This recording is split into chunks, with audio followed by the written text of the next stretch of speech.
Bismillahirrahmanirrahim. Assalamualaikum warahmatullahi wabarakatuh. Alhamdulillahirabbil alamin wassalatu wassalamu ala asyrafil anbiya'i wal mursalin wa ala alihi wa ashabihi ajma'in. Amma ba'd. Alhamdulillahirabbil alamin. Puji syukur kita panjatkan kehadirat Allah Subhanahu wa taala.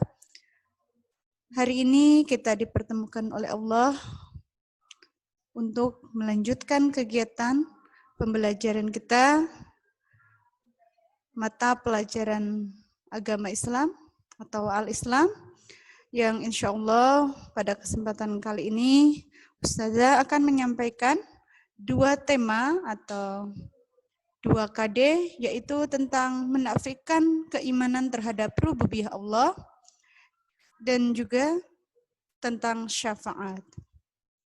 Salawat dan salam semoga tersampaikan kepada Nabi kita, Nabiullah Muhammad Sallallahu Alaihi Wasallam, kepada para sahabatnya, kerabatnya, tabi'in, tabi'atnya, hingga kepada kita yang senantiasa menjaga keistiqomahan kita hingga akhir zaman kelak. Amin ya rabbal alamin. Akhi uti sholih wa sholihah, kaifa halukum hafidh-hafidhah? Alhamdulillah bi khair. Baiklah, akhi uti yang dirahmati Allah. Yang pertama yang akan kita bahas adalah tentang menafikan keimanan terhadap rububiyah Allah. Hal yang perlu kita ketahui adalah bagaimana kita cara mengartikan atau memahami apa itu menafikan keimanan terhadap rububiyah Allah, serta kita mampu melafalkan dalilnya, dalil naklinya tentang menafikan keimanan terhadap rububiyah Allah. Mampu juga kita memberikan contoh doa serta adab-adabnya, salah satunya terhadap contoh kebesaran Allah, yaitu angin. Bagaimana kita ketika ada angin datang, ketika ada angin kencang atau berhembus. Baiklah akhi uti sholih was sholihah. Untuk yang pertama yang akan kita bahas yaitu tentang pengertian menafikan keimanan terhadap rububiyah Allah, yaitu bahwasanya Allah Subhanahu wa taala adalah zat yang menciptakan, menghidupkan dan mematikan, serta zat yang memberi rezeki, menguasai langit bumi serta isinya. Allah pula lah yang menentukan atau sebagai penentu hukum dunia dan akhirat. Jadi, kita harus yakin bahwa segala sesuatu yang Allah tetapkan adalah kehendak Allah, dan Allah pula lah yang memiliki kekuasaan atas diri kita, hidup kita, serta kehidupan dunia dan akhirat kita. Untuk selanjutnya yaitu dalil nakli atau ayat Al-Qur'annya tentang materi menafikan keimanan terhadap rububiyah Allah. Ustazah mengambil dalil nakli surat Al-A'raf ayat 57 yang berbunyi, A'udzu billahi minasyaitonir rajim. Bismillahirrahmanirrahim. Wa huwal ladzi yursilur riyaha busyran baina yaday rahmatih hatta idza aqallat sahaban siqala suqnahu li baladin mayyitin fa anzalna bihil ma'a fa akhrajna bihi min kulli thamarat kadzalika tukhrijul mauta la'allakum tadhakkarun. Dan dialah yang meniupkan angin sebagai pembawa berita gembira sebelum kedatangan rahmatnya atau hujan, hingga apabila angin itu telah membawa awan mendung, kami halau ke suatu daerah yang tandus. Lalu kami turunkan hujan di daerah itu. Maka kami keluarkan dengan sebab hujan itu berbagai macam buah-buahan. Seperti seperti itulah kami membangkitkan orang-orang yang telah mati. Mudah-mudahan kamu mengambil pelajaran. Itu adalah isi kandungan dari Quran surat Al-A'raf yang menjadi pedoman kita sebagai dasar menafikan keimanan terhadap rububiyah Allah. Jadi surat Al-A'rafnya ayat 57. Bisa Akhi Uti buka ya dalam Al-Quran, dicocokkan kembali. Tadi ada kalimat kadzalika nukhrijul mauta la'allakum tadzakkarun. Akhi Uti sholih wa sholihah, selanjutnya setelah kita memahami tentang keimanan terhadap rububiyah Allah, mengetahui dalil naklinya, selanjutnya yaitu adab-adab atau etika terhadap salah satu kekuasaan Allah yang Allah ciptakan di alam ini, yaitu angin. Ada beberapa adab atau etika tentang terhadap angin ini. Yang pertama, kita harus menguatkan diri untuk bersyukur kepada Allah Subhanahu wa taala yang telah menciptakan angin. Jadi kita bersyukur dengan adanya angin, kita akan merasakan nikmatnya, rasa kesejukan, rasa kenyamanan, tidak kepanasan lagi. Boleh kita duduk-duduk di sekitar rumah kita ataupun di dalam rumah kita tanpa harus menggunakan AC, tanpa harus menggunakan kipas angin. Buka saja jendelanya, buka pintunya. Insya Allah angin akan masuk dengan sepoi-sepoi, dengan sangat nyaman sekali. Maka kita apa? Bersyukur kepada Allah, menikmati angin yang datang semilir. Selain bersyukur, kita juga harus apa? Harus punya etika yang lain lagi, yaitu tidak mencaci angin. Ada kadang kita merasa karena tidak bersyukur, kita marah-marah sendiri. Aduh, kepanasan ini, kepanasan. Jadinya apa? Tambah panas. Kalau kondisi sedang panas, kita terus meracau atau marah-marah tidak jelas. Kepanasan. Datanglah angin. Akan tetapi karena tidak bersyukur itu, angin pun dicaci. Kok anginnya besar sekali? Tidak ada angin marah, ada angin datang juga marah, kesal, mencaci angin. Itu adalah apa? Adab atau etika tidak baik. Ya, apa yang harus kita lakukan adalah dengan menikmati, dengan berdoa ketika ada angin semilir atau berhembus. Nanti Ustaz ajarkan. Yang selanjutnya, tatkala ada angin bertiup semilir, pohon-pohon di sekitar rumah kita akan menambah kesejukan. Oh, nyaman sekali. Bahkan ketika kita duduk di bawah pohon, rasanya itu apa? Ngantuk. Iya. Rasanya itu ngantuk, kepengen tidur. Nah, itu nikmat yang Allah berikan. Allah memberikan kesehatan, Allah memberikan juga kenikmatan yang lain. Timbul rasa ngantuk itu adalah sebuah kenikmatan. Yang selanjutnya, memanfaatkan angin untuk kepentingan dan kebutuhan hidup manusia. Di IPA ada tentang kincir angin. Jadi kadang-kadang kalau di desa-desa ya, zaman dulu itu anak kecil lari-lari ketika sedang musim panen, menunggu orang tuanya, mereka mainan kincir angin, lari sambil dipegangin. Atau bisa juga dengan apa?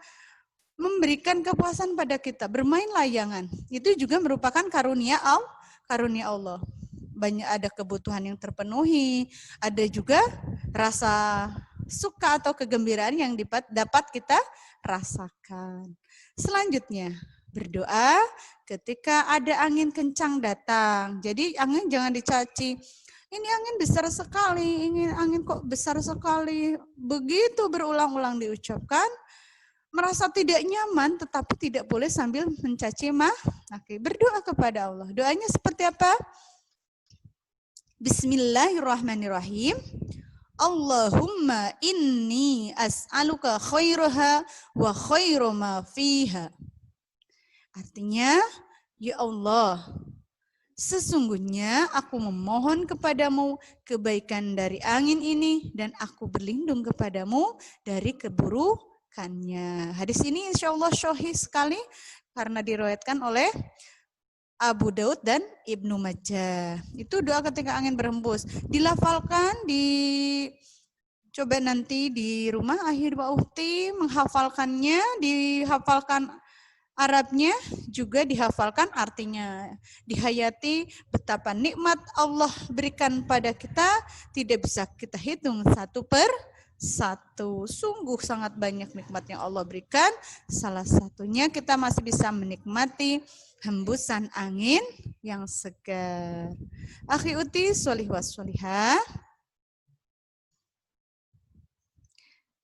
Untuk materi tentang menafikan keimanan terhadap rububiyah Allah, insya Allah Ustazah rasa cukup ya.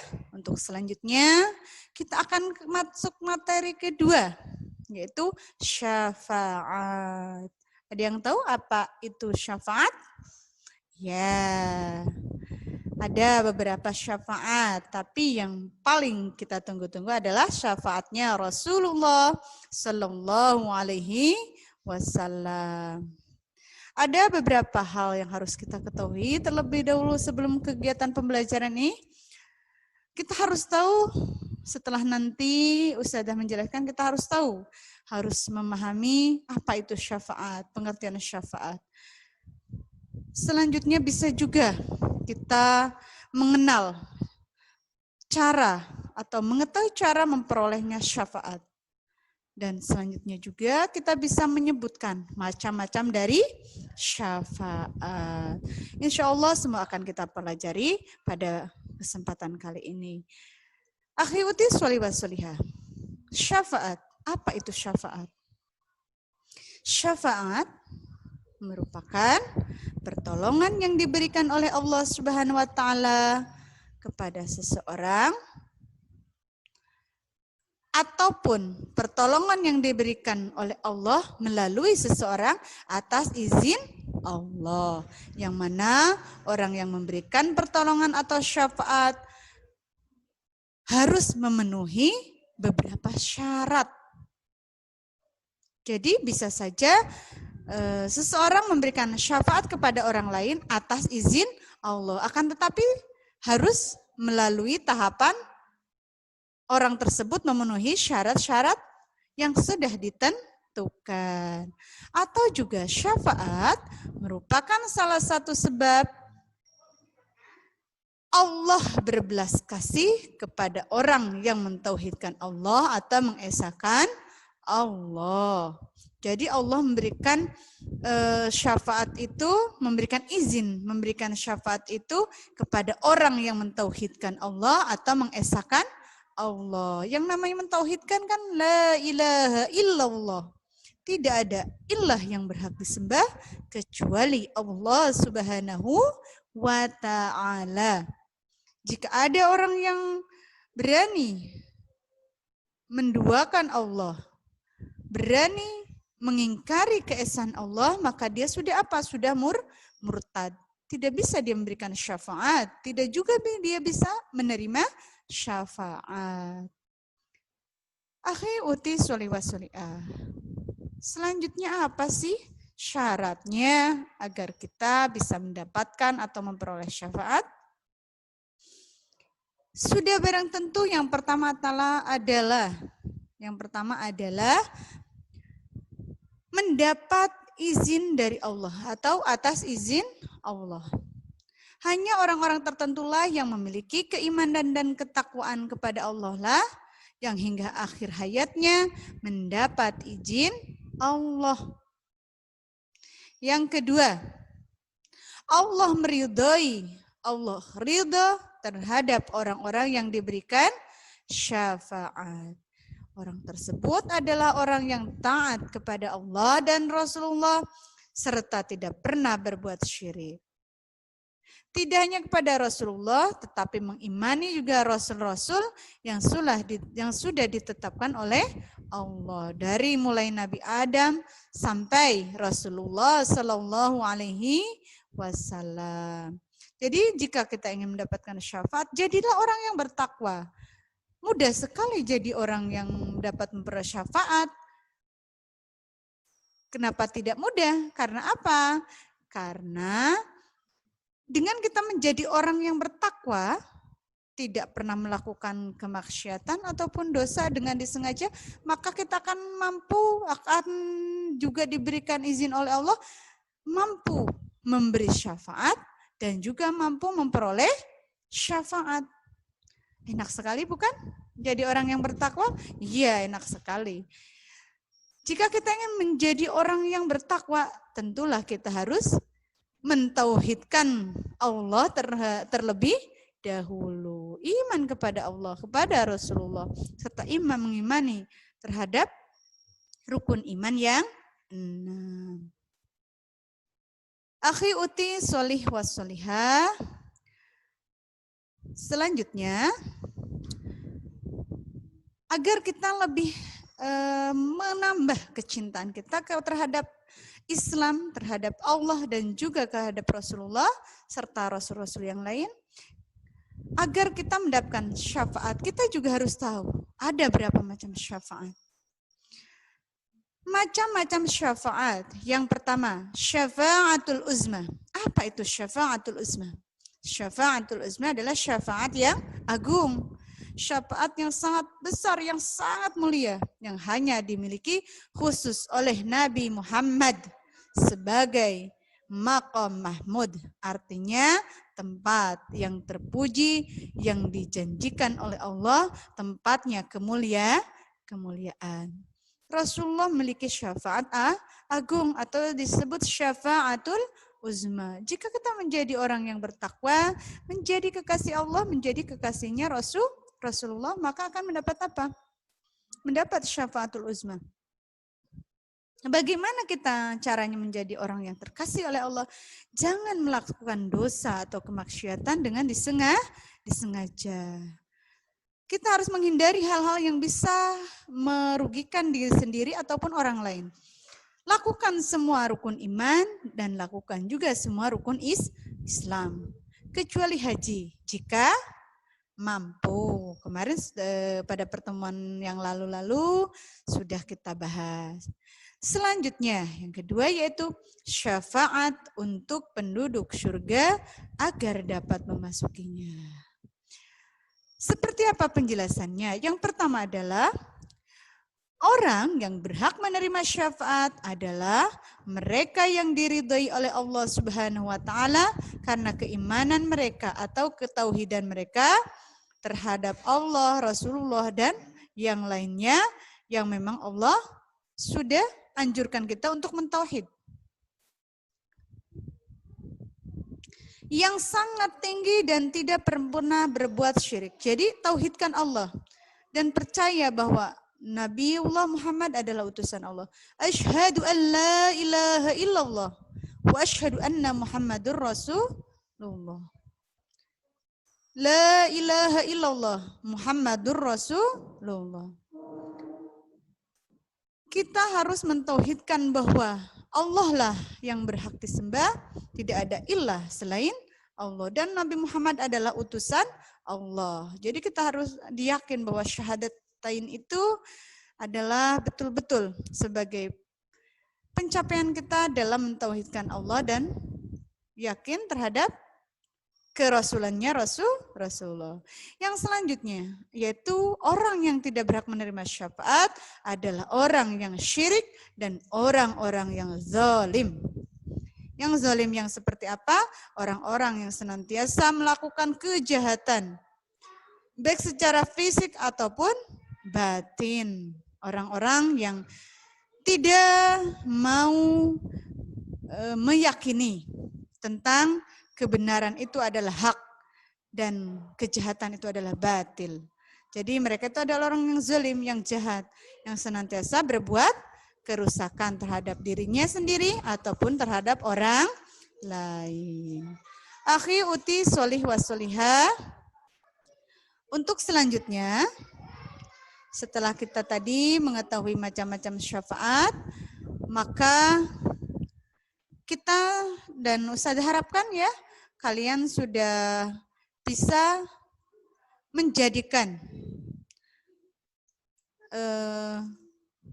kegiatan yang kalian lakukan baik sebagai panduan kalian untuk menjadi orang-orang baik di masa yang akan datang. Kesoleh-solehan kalian sekarang ini adalah sebagai dasar atau pondasi kalian untuk menjadi orang-orang baik yang sukses dunia wal akhirat, mengangkat harkat dan derajatnya orang tua di hadapan makhluk ataupun Allah Subhanahu wa taala, di hadapan Allah Subhanahu wa taala ataupun di hadapan makhluk. Dunia akhirat orang tua kalian ada pada tangan anak-anaknya. Bagaimana seorang anak bisa mengangkat orang tuanya dari tepi neraka, yaitu dengan amal solihnya sebagai anak solih wasolihah. Akhi Uti yang dirahmati Allah, semoga apa yang Ustazah sampaikan bisa menjadikan kita sebagai orang-orang terkasih Allah, orang-orang yang berharga, orang-orang yang mendapatkan kebaikan serta kemuliaan. Syukran wa jazakumullah khairan katsiran. Semoga Allah Subhanahu wa taala memudahkan jalan kita menuju surganya untuk hambanya yang senantiasa mencari ilmu. Amin ya rabbal alamin. Sebagaimana hadis yang diriwayatkan oleh Abu Hurairah radhiyallahu anhu, Rasulullah sallallahu alaihi wasallam bersabda, "Man salaka tariqan yaltamisu fihi ilman, man salaka tariqan yaltamisu fihi ilma, sahalallahu lahu bihi tariqan ilal jannah." Barang siapa menempuh jalan untuk mencari ilmu, maka Allah memudahkan jalannya ke surga baginya. Hadis riwayat Muslim. Nah, demikianlah akhi wa ukhti sholih wa sholihah. Semoga materi yang Ustazah sampaikan menjadi penguat kalian dan penguat kita semua untuk menjadi orang-orang yang mulia. Ustazah akhiri, mohon maaf apabila ada kekhilafan dalam tutur kata ataupun penjelasan Ustazah. Tidak ada kesempurnaan kecuali kesempurnaan itu adalah milik Allah. Jika ada pun Ustazah nilai baik yang bisa diterima atau Ustazah sampaikan dari awal sampai akhir, itu merupakan pertolongan Allah Subhanahu wa taala untuk Ustazah. Ustazah akhiri, wassalamualaikum warahmatullahi wabarakatuh. Ila liqa, ma'assalamah.